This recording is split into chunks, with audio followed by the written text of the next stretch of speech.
Hi, thank you so much for taking time out of your busy schedule to watch our introduction video of Pathfinder's Downsizing Solutions. My name is Renee Brunell, and I'm one of the co-founders. Wanted to give you a little bit of background on myself. I have over 20 years experience in the senior living industry as both an executive director and a marketing director, and I also have a master's degree in health science with a concentration on senior wellness and epidemiology. And now I'm going to turn it over to Janine. Thanks, Renee. Thank you guys for taking the time to watch this video and consider us to be a resource for you in your senior community for senior move management. My name is Janine Salzgeber, and my background is in interior design. So I have a degree in interior design as well as one in corporate communications. And now we're going to get started with the presentation. So we wanted to kind of have a funny conversation about what most people consider what it's going to be like to downsize, kind of the picture on the left. But in the reality of it all, it really is more of the picture on the right. And a lot of times the senior clients are kind of stuck in quicksand and, they don't even know where to begin. So we want to be able to try to provide a little bit of a roadmap to be able to say, you got to go from something larger to something smaller. It could be for a bunch of different reasons, but let us just kind of take your hand, be in the navigation seat, kind of riding shotgun, and let us help you through the process. So you guys have all heard these stuck questions before. What do I do with all my stuff? Usually leads the pack because their kids don't want their stuff. And how can you help me resettle into my new place? Or is that even possible? And of course, you guys know that you have your limitations too, and that's where we come in to help with all of these and more questions in the process and project of move management for the elderly. So nowadays, needless to say, over the last few months, the whole landscape of what does right look like with COVID-19 is a real challenge. So some of the things that has been beneficial for us with my background in epidemiology is we've kind of been doing education to our staff way before it was mandated. So we do daily temperature checks for all of our staff members. We have special protocols. We have PPE before it was hip. We have N95 masks. And we've been trying to make sure and adhere to, as the state and the federal government makes new changes, that we're staying on top of that. But one of the things to consider is we can kind of be your virtual partner. Is it a situation where we are on a call with you, like we're doing a virtual recording now, and we can provide some questions and answers? Janine can do a virtual floor plan and move things around real time and share her screen with the client or their family member. And the other thing to consider is, we're going to be a little bit faster and probably a little bit safer because we are being on the forefront of what does right look like as these safeguards are being sent down by the healthcare professionals that we all have to answer to. I think it'd be a lot safer, just saying. It's hard. It's hard from a family's point of view. It's like if this is a gotta go kind of situation and they have to move, then all of a sudden it's all hands on deck. And the last thing they're thinking of is making sure that they've checked their temperature, that they're symptom free, that they are using gloves and masks and protocols. That's the last thing they're thinking because everything else is coming at them like a fire hose.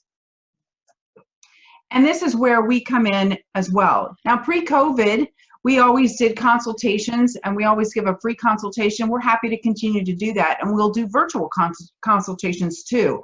But we use those live consultations to take measurements and assess the items that are going, as well as the emotional state of the client, the physical state, the cognitive state as well. So we can really put an effective plan together for them.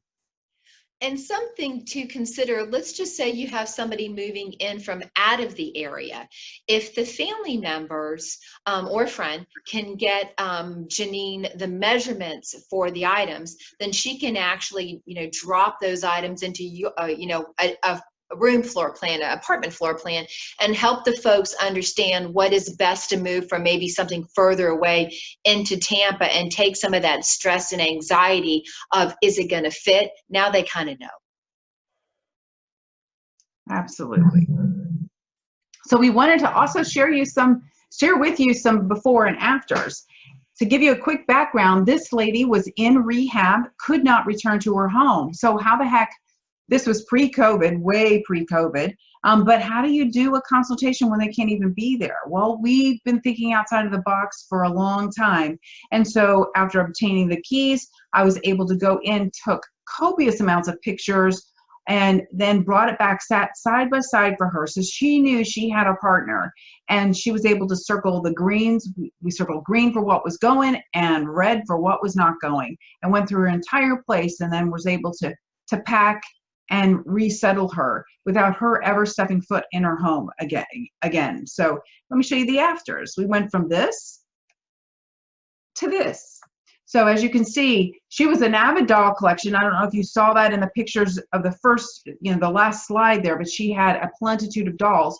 But what we were able to do is get her to pick out her very favorites, and those are the ones that went with her. So this certainly still represents the client, but it's a much cleaner, brighter, fresh space, and these were all her things. We can do personal shopping if it needs to be right-sized or the client chooses to, but what we do is, you can see the floor plan there, and we set it all up so it very accurately communicates to the client, the moving team, the resettling team, everyone, as to where things are going and how, basically where it all needs to go. And it works out really great. This was a beautiful, beautiful project. And so the other conversation is sometimes, again, people are like, what about my stuff? So this particular client, we actually had moved into assisted living months before, and he had got to the point where the family had grabbed everything they wanted, and it was time to get the home ready to go on the real estate market.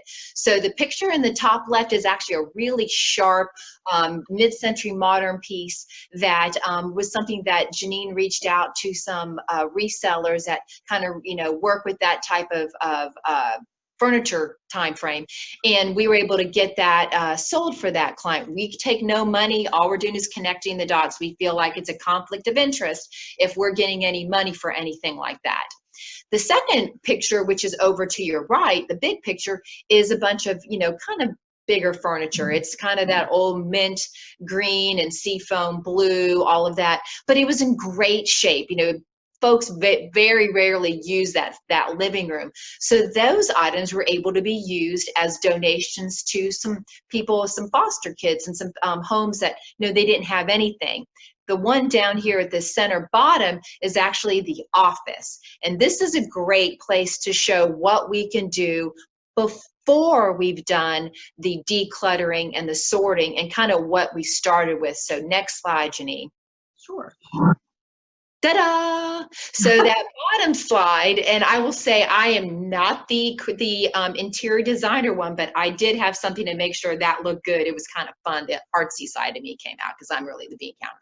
But we were able to make that space look phenomenal when there was an open house. So think about if you came in as a possible buyer and saw, the slide before, or you saw that space, what a difference. So you could see how that person's things could live in there. So let's talk about the other two pictures. The one on the left with all of the art is actually a different client that we worked with that had a beautiful condo on Bayshore Boulevard, just 3,000 square feet of just yummy stuff. And the lady had kind of gotten to a point where she needed a locked unit. Her cognitive issues had got to a point where she was really kind of a max.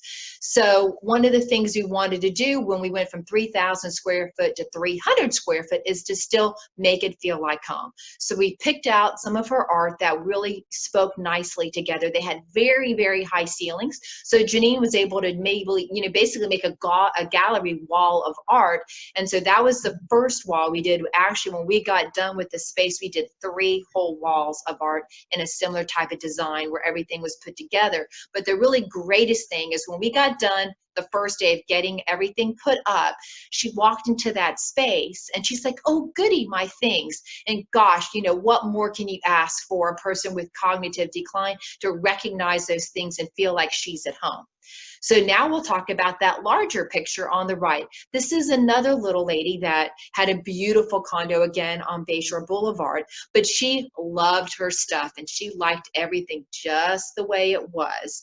So we were able to take and really almost replicate the bedroom that she had, in her condo. Granted, the scale was a little bit smaller, but the little dressing table there in the bay window, that's what she'd used for 40 plus years or maybe more. So it needed to be in her new space because that's what Right looked like. She loved the art over her bed, did that for her as well. So we, definitely are looking to try to make the space be as much as it can be like their home.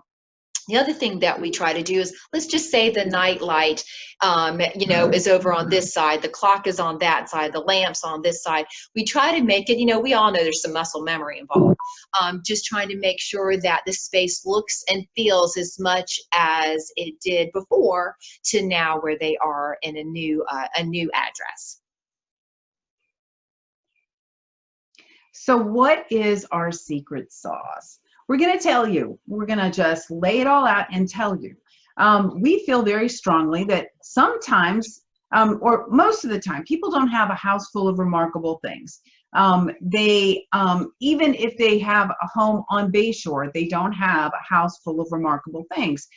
But for those that do, we are happy to engage in the proper referral to an estate sale person. That's their deal. That's what they're really good at, their expertise, and they stay in that lane.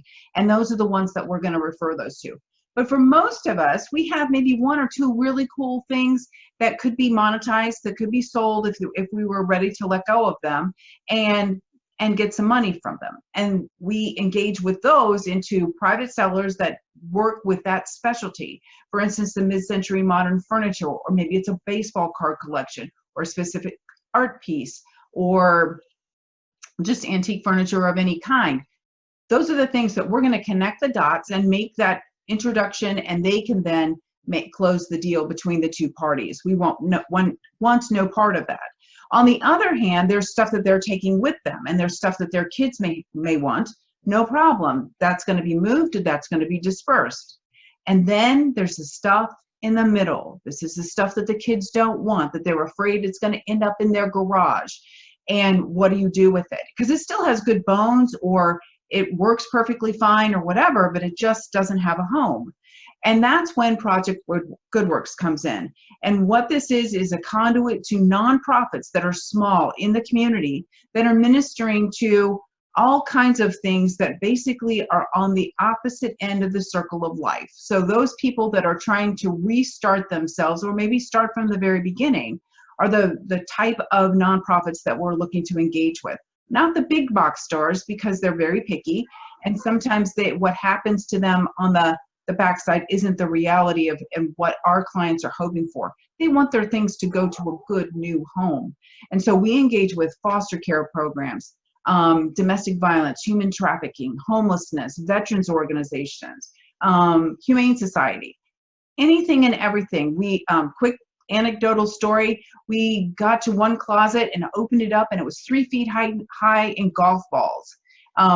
We found a nonprofit that would take all those golf balls so they didn't go to waste, because that's where our client's heart was. It didn't want it to go to waste. So that is our secret sauce. We love to downsize with heart, and our clients love to give back, because they realize that even in these last few chapters of their lives, as they are starting to downsize and everything, they can have tremendous impact in the community and really make a life-changing difference. Renee, I want you to tell the story. I know, and I'm just going to say, you probably heard a dog barking in the background. We are pet friendly, and so we're fine with dogs and cats, not so sure about reptiles and stuff like that, but just going to throw that part in there. So our most recent favorite story is about the gentleman who we showed the house with the mid-century modern furniture, and he was selling his home to basically a flipper. They were going to go in and just gut everything and redo it. But again, it still had nice stuff. It just wasn't the new hotness. So Janine had gotten contacted by one of the nonprofits that was sharing that they had a lady who had 3 autistic foster children, and they were basically living out of a picnic cooler to keep their items refrigerated. I can't even imagine. So Janine was able to reach the home seller and the home buyer and kind of connect the dots, and they all agreed they don't want this refrigerator. It's just going to go to the junk pile. And so we were able to get the paperwork done.